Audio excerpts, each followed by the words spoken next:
So if you have not checked out my previous video, I made a video about quitting my 9 to 5, and this is a follow-up to that video, and I will continue to make videos about my journey of becoming a handywoman. So I completed my first week of trade school. Today is Monday when I'm filming this, so it's the second week, and I'm taking a construction class / carpentry class, and also a nighttime plumbing class. The plumbing class did not require any prerequisites, but everyone else in my class seems to be very knowledgeable of everything, and I feel really behind. So I'm studying as much as I can. I mean, if there's any experience that I can use to go into this completely different field, is just my discipline of being able to study and learn quickly from reading. So anyway, I wanted to share that one of the things that I've been working towards is acquiring the required tools for my plumbing class, and also acquiring useful tools that I feel I would need to use, or I would get the most use of when I finally get clientele and have my own handywoman business. But I wanted to be very frugal. Like I've said in my previous video, I quit my 9 to 5, and so I don't have any income coming in at this time.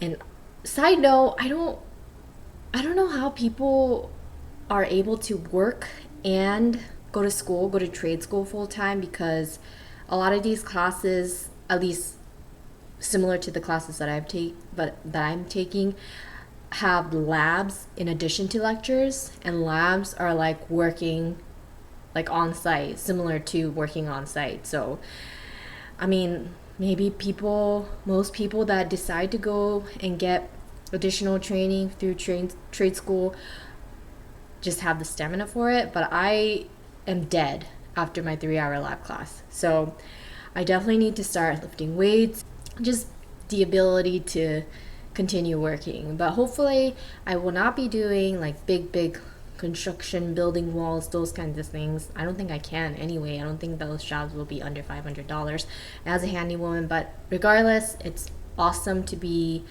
to have access to working with these tools that that are required in building walls or constructing a home. So anyway, in trying to acquire tools, I've gone to 3 different Goodwills, and I'll insert some clips right now. We are at Goodwill. Oh, look, roller skates. That's pretty cool. But unfortunately, no power tools.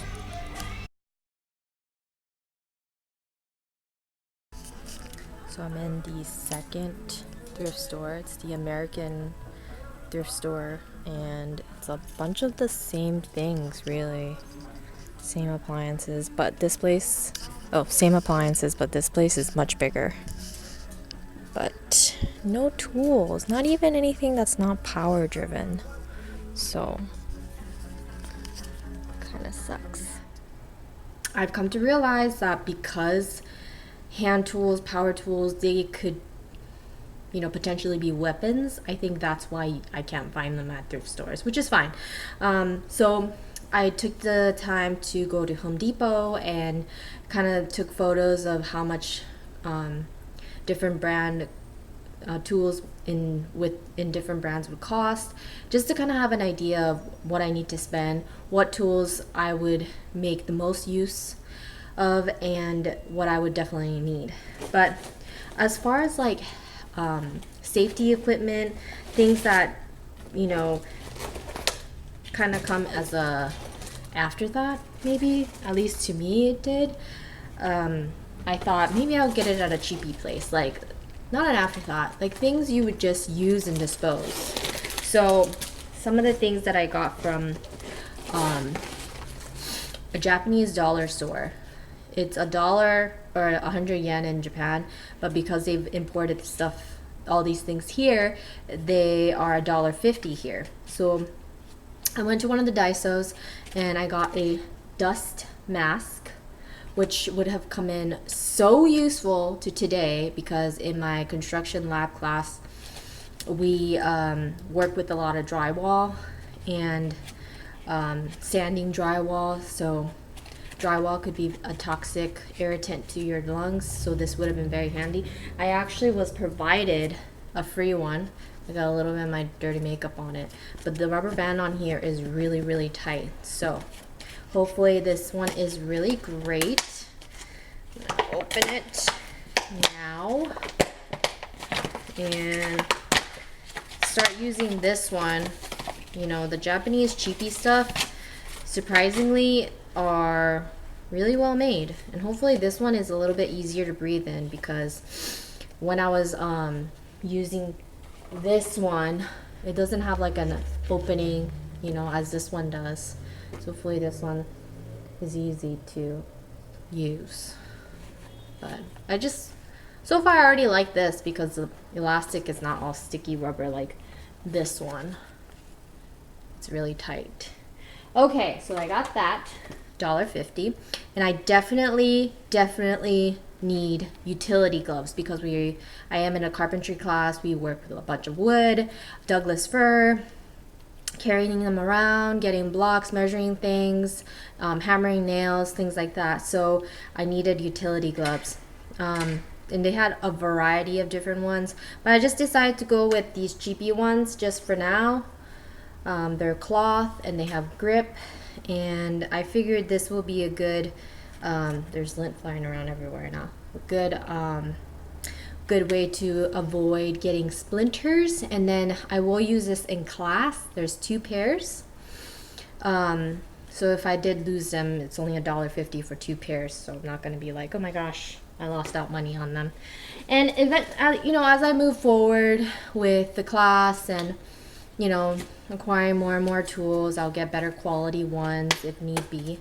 But if they, you know, are good enough for whatever I need to do, then I might not invest in a better one. Okay, so next one.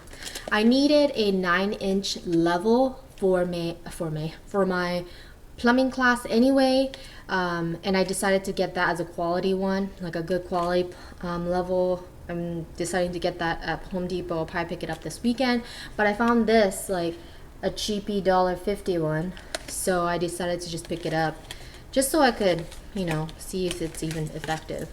So this is magnetic, and you place it against the wall to see, and then you use the little bubble thing to line it in between the black lines, or these black lines, to see if something is level, or to level something out, a straight surface into a level, flat level.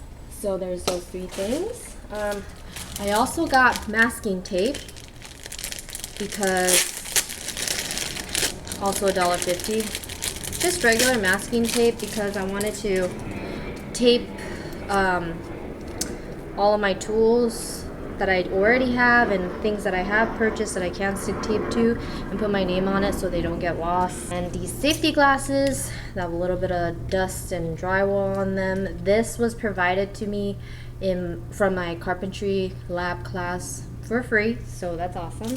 And he told us to keep the little wrapper to use as a case.